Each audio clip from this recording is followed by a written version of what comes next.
ये आयुष्मान कार्ड और अपार आईडी, ये क्या जंजाल है सर? ये हर कोई जाना चाहे। अपार आईडी के बारे में तो पता ही नहीं लोगों को।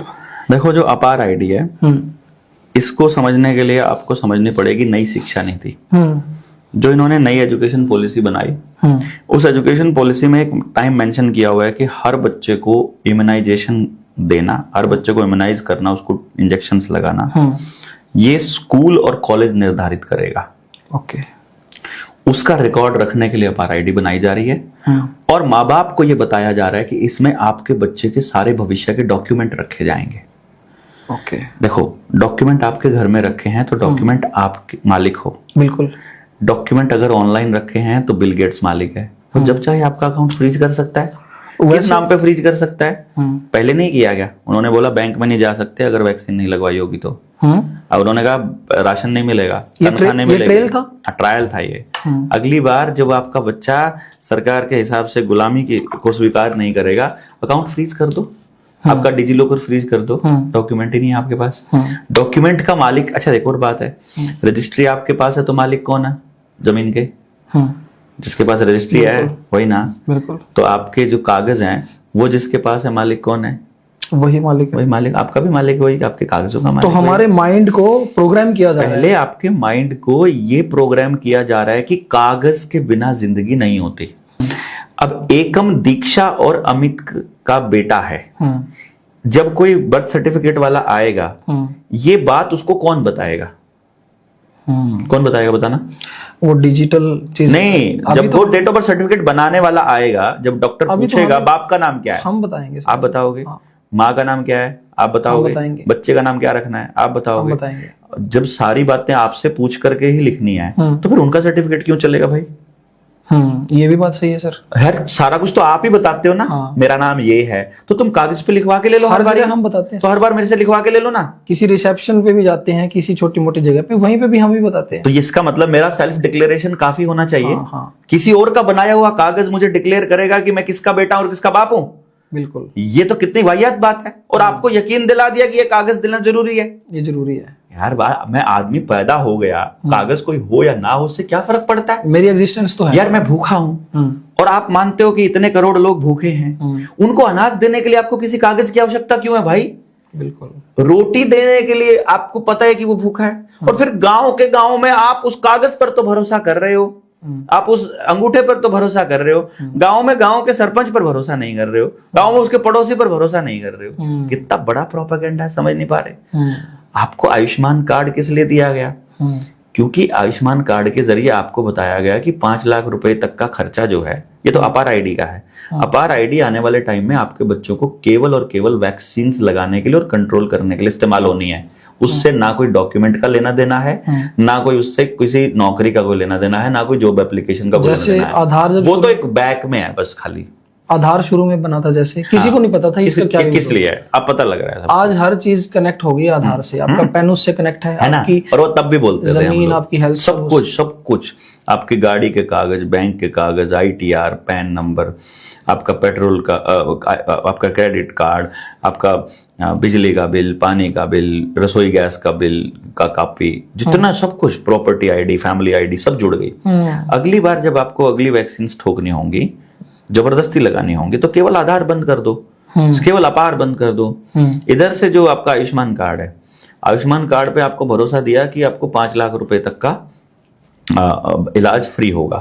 आप जाओ किसी अस्पताल में, प्राइवेट अस्पताल में, आपको अगर पथरी हो जाए या कोई दूसरी चीज हो जाए, बाहर पथरी का इलाज 300-500 रुपए की दवाई में हो जाएगा, 1000 रुपए में हो जाएगा। वहां आपका 3 लाख का बिल बना देंगे वो, और 2 दिन फालतू रह गए तो 5 लाख के देंगे, पूरे हो गए, अब बाकी का। हमारे ऐसे आयुर्वेदिक डॉक्टर हैं सर हरियाणा में, तो 100-200 रुपए की दवाई में ठीक कर देते हैं। अरे फ्री भी देने वाले बहुत लोग बैठे हैं, ठीक है, लेकिन वो तो फ्री में नहीं करते हैं। प्राइवेट वाले तो 2 लाख 3 लाख का बिल बनाते ही बनाते हैं। 2-3 लाख का बिल बन गया, 2 बार घर में कोई गया, आयुष्मान यूज हो गया, अब कहाँ जाओगे? बोलेंगे अब जाना पड़ेगा सरकारी अस्पताल। लेकिन तब आयुष्मान बनाया था ना, वो इसलिए बनाया था ताकि लोगों का ध्यान सरकारी अस्पताल से हटकर, मतलब कम्युनिटी वाले अस्पताल से हटकर वो चला जाए उस प्राइवेट अस्पताल। तो अब लोगों ने उस कम्युनिटी अस्पताल की क्या हालत है उसकी तरफ देखना कर दिया बंद। अब वो प्राइवेट हाथों में सौंपना आसान हो जाएगा। उस जमीन को बेचना आसान हो जाएगा। आपके गांव में जितनी पीएचसी हैं, जितनी सीएचसी हैं, जितने अस्पताल हैं जो समुदाय ने बनाए थे, उनका नाम भी सामुदायिक अस्पताल रखा हुआ था। समुदाय की जमीन पर समुदाय के पैसे से, समुदाय की मदद से सब बना था। और आज वो प्राइवेट हाथों में सौंपने के लिए आयुष्मान कार्ड बन रहा है। और अगर आपको इसकी सच्चाई जाननी है तो गांव में जाकर रिसर्च करोगे तो पता चलेगा कि पहले जिनका आयुष्मान कार्ड बना था उनका आयुष्मान कार्ड अब बंद हो चुका है। अब नए आयुष्मान कार्ड किसी और के बनाए जा रहे हैं, अब फिर वो बंद हो जाएंगे, फिर नए बनाए जाएंगे। एक बार आपको योजना में लाया जाएगा केवल आपका आधार नंबर लेने के लिए, बाद में आपको कह जाएगा आपकी तो इनकम ज्यादा है, आपके तो घर में मोटरसाइकिल है, आपके तो घर में टेलीविजन है, आपके तो घर में ये है, करके काट देंगे। और फिर एक दिन सब कंगाल होंगे, ना आपके पास प्राइवेट जमीन होगी, ना आपके पास सामुदायिक जमीन होगी, ना आपके पास सामुदायिक अस्पताल होगा, ना सामुदायिक स्कूल होगा, ना आपके गांव के पास जंगल होगा, ना कुआं होगा, ना पानी होगा, ना नलका होगा, ना बिजली होगी, ना अनाज होगा, ना स्टोरेज होगा, ना इलाज का कोई रास्ता होगा, ना आपके पास बीज का कोई रास्ता होगा, और आप कोई डंगर नहीं होगा, आपके पास कुछ होगा ही नहीं। फिर आप ऐसे ऐसे ऐसे करके माई बाप खाने को कुछ तो दे दो। सर अगर ध्यान से देखें ना, जा तो हम उसी तरफ रहे हैं, हम कहीं नहीं पहुंच रहे। तो मैं क्या कह रहा हूँ, अभी जो ये गांव से जो चीजें निकल रही हैं अभी, क्योंकि इनको पता है कि गांव में अभी भी कुछ बचा है, तो गांव से जो चीजें निकल रही हैं, आंगनवाड़ी का इसमें बहुत बड़ा रोल है। आंगनवाड़ी आशा वर्कर, क्योंकि जो हमारी आंगनवाड़ी और आशा वर्कर्स हैं, सबसे ज्यादा डेटा गांव का इनके थ्रू यही लोग पहुंचता है, बर्बाद कर रहे हैं समाज को। और ये खुद भी बहुत टॉर्चर्स हैं गवर्नमेंट के द्वारा, क्योंकि इनको भी अभी तक वो परमानेंट कर्मचारी का ये कोई टॉर्चर नहीं है भाई, ये है ही नहीं इनके। एक बात मैं आपको बता देता हूँ, लोगों को भ्रम में रखा जाना बहुत आसान होता है बिना जानकारी के। आशा वर्कर असल में वर्कर है, फ्री की वर्कर। उसको जो दिया जाता है वो मानदेय दिया जाता है, तनख्वाह नहीं है। पहली बात, हाँ, मानदेय देते हैं वो। दूसरी बात, वो मानदेय किस चीज का है? समाज को बर्बाद करने का। कंपनियों के दलाल बन के काम करना और दाई को खत्म करना, कि दाई प्रथा खत्म हो जाए तो नॉर्मल डिलीवरीज होनी बंद हो जाएंगी। ये था आशा वर्कर की ड्यूटी, वो हो गई है पूरी। गांव में दाई अब नहीं बची है, अब आशा वर्कर को हटाने का टाइम आ गया। रोबोटिक आ गए हैं सारा काम करने वाले, डाटा सारा आधार के साथ जुड़ने के बाद आशा वर्कर को हटना ही है। आंगनबाड़ी वर्कर का है, आपको मालूम है आंगनबाड़ी क्या नाम है? आंगनबाड़ी का आंगनबाड़ी ही सुना है सर अभी तक। ICDS program, integrated child development program, scheme. Okay, ठीक है ना, स्कीम एस, हाँ, ICDS, integrated child development scheme. ये स्कीम कहां से चली है? नहीं पता ना? नहीं पता। यूनाइटेड नेशन से। ओके, फंडिंग कौन करता है? Rockefeller foundation. वेटिकन में जुड़ते हैं सारे, वहीं से तार जुड़ते हैं। क्यों दिया है? डेटा लेना है। डेटा क्यों लेना है? बच्चे के पैदा होते ही आधार कार्ड बनने का मतलब आपने अपने बच्चे को गुलाम डेट ऑफ बर्थ सर्टिफिकेट बनने का मतलब है, डेट ऑफ बर्थ सर्टिफिकेट का मतलब ही आपने उसको वहां बेच दिया है। क्योंकि अब यहां आते हैं यूनिवर्सल लॉ पे। ये धरती किसी की बाप की है क्या? नहीं सर, किसी की नहीं है। तो रजिस्ट्री करने का अधिकार तहसीलदार को किसने दिया? ये सारे नियम कानून तो हमने ही बनाए हैं सर। नहीं, हमने नहीं बनाए ना, ये उन्होंने बनाए हैं। इसलिए बोल रहा हूं मैं, ये हमने नहीं बनाए। मानव सभ्यता जो आई है इंसानों ने बनाई। इंसानों ने नहीं बनाए, उन्होंने बनाए। वो इंसान नहीं, शैतान के। हाँ, वो क्या कह रहे हैं? देखो, नियम, प्राकृतिक नियम क्या कहता है? प्राकृतिक नियम ये कहता है कि मान लेते हैं इस धरती पर हम 5 लोग ही पैदा हुए, पहली बार धरती पर अवतरित हुए या पैदा हुए या जैसे मर्जी हम पैदा हुए जी। तो अब 5 लोग, अब हम कहेंगे ये धरती हमारी है, तो धरती के मालिक कितने हो गए? 5। ठीक है। बाय चांस छठा आदमी और हो गया, तो धरती के मालिक कितने हो गए? वो 6। तो हमारा हिस्सा कटके, सबका हिस्सा कटके उसके पास जाएगा। बिल्कुल। फिर धरती के मालिक हो गए और ज्यादा, तो हिस्सा कटता रहेगा हमारे हिस्से का उसके। क्योंकि जैसे ही आप पैदा होते हो, आपका धरती पर अधिकार हो जाता है कि इतनी धरती अब मेरी हो गई। चींटी भी पैदा होती है, उसके हिस्से का अधिकार पैदा होता है साथ में।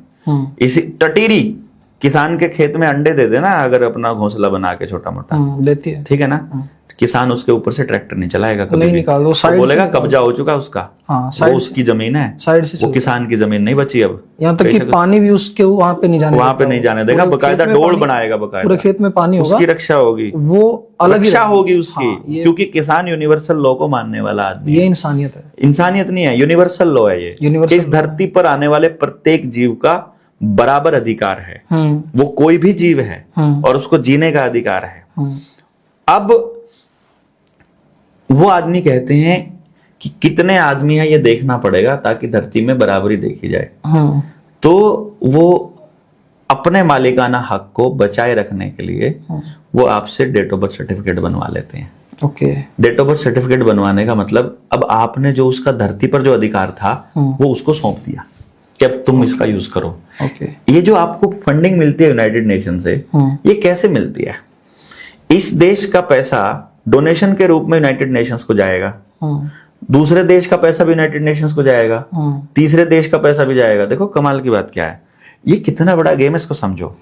मैं 100 रुपया आपको दिया, 500 रुपया हो गया, इन्होंने 100 रुपये दिया, इन्होंने 100 रुपये दिया, मान लो यहाँ बैठे 5 लोग, आपको 100 रुपये दिया और आप यूनाइटेड नेशंस हो, कितना रुपया हो गया आपके पास 5 लोगों का?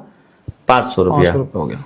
अब यूनाइटेड नेशंस क्या कर रहा है, सबको 500 रुपया का लोन दे रहा है कि यूनाइटेड नेशंस चलता है देशों से मिले हुए दान से, और वो दे रहा है, उसी यूनाइटेड नेशन का एक हिस्सा है वर्ल्ड बैंक, और वो दे रहा है देशों को कर्जा। दान से चलने वाली संस्था कर्जा दे रही है उसी पैसे को, दान लेकर उसी व्यक्ति को वो कर्जा दे रही है।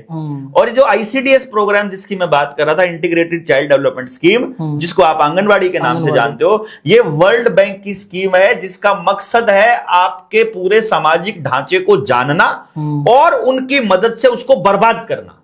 आपके परिवार का टूटना, आपके बच्चों का बीमार होना, आपका परिवारों का, आपके अधिकार, आपके वो वही बताती हैं वहां बैठ करके कि अभी समाज में सही क्या क्या बचा हुआ है, अब इसको नाश करो, अब इसको नाश करो, अब समाज जोड़ने का ये तरीका बचा है। गांव में ये ऐसे बोलते हैं, अब गांव के लोग ऐसा बोलते हैं। आपके हर घर की, हर औरत की, हर घर की परेशानी, सुविधा, जानकारी, स्थिति को देने वाली आंगनबाड़ी वर्कर है भाई साहब।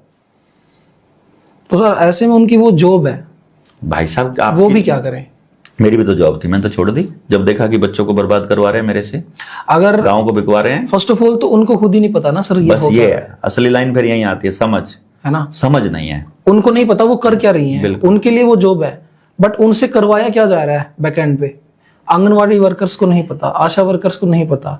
इन्होंने हेल्थ के लिए वो लोग खड़े किए हैं जिन्होंने हेल्थ के बारे में कभी पढ़ा नहीं, कभी कुछ नहीं पता। बस अब इससे ज्यादा और मैं क्या बताऊं? और उनकी जो एज है हाँ 50 प्लस भी है, 40 प्लस भी है, क्या वो अब सीख पाएंगे हेल्थ के बारे में उतना? नहीं भाई, मैं कह तो रहा हूं ना, ये आपको हेल्दी रखने के लिए है ही नहीं। जब कर्जा आपकी सुविधा के लिए नहीं, आपको बंधक बनाने के लिए दिया जाता है। अस्पताल आपको स्वस्थ रखने के लिए नहीं, बीमार रखने के लिए है। मास्टर आपको पढ़ाने के लिए नहीं, गलत पढ़ाने के लिए है। ओके। शिक्षा, ठीक है। न्याय जो है, पुलिस आपकी रक्षा के लिए नहीं, आपको पेलने के लिए है। न्यायालय, वकील आपकी तरह से जरा, आप जो बताते हो न्यायालय में कभी वकील उस हिसाब से करता है बहस? नहीं, वो अपने अकॉर्डिंग, इसका मतलब वो आपको उलझाए रखने के लिए है, उनका अलग पैटर्न, अलग पैटर्न है। जज भी आपको न्याय के लिए नहीं, फैसलों के लिए जाने जाते हैं। राजनीति में आपके विचार सुनने के लिए नहीं, आपकी बात के हिसाब से चलने के लिए नहीं, अपने अधिकार थोपने के, अपने निर्णय थोपने के लिए है। और धर्म आपको धर्म पर चलाने के लिए नहीं, धर्म की दुकानें आपको असल में अधर्मी बनाने के लिए, अधर्मी बनाने। ये पूरा गेम प्लान, पूरा स्ट्रक्चर इस तरह से चला हुआ है। धर्म को तो कभी पढ़ाया ही नहीं गया, शिक्षा तो कभी बताई ही नहीं गई, शरीर के बारे में पता नहीं है और हेल्थ पढ़ाने लग जाते हैं। सर जो नास्तिक लोग हैं ना, जैसे हमारे एक राइटर हैं, स्क्रिप्ट राइटर हैं, धर्म का नास्तिक बनने से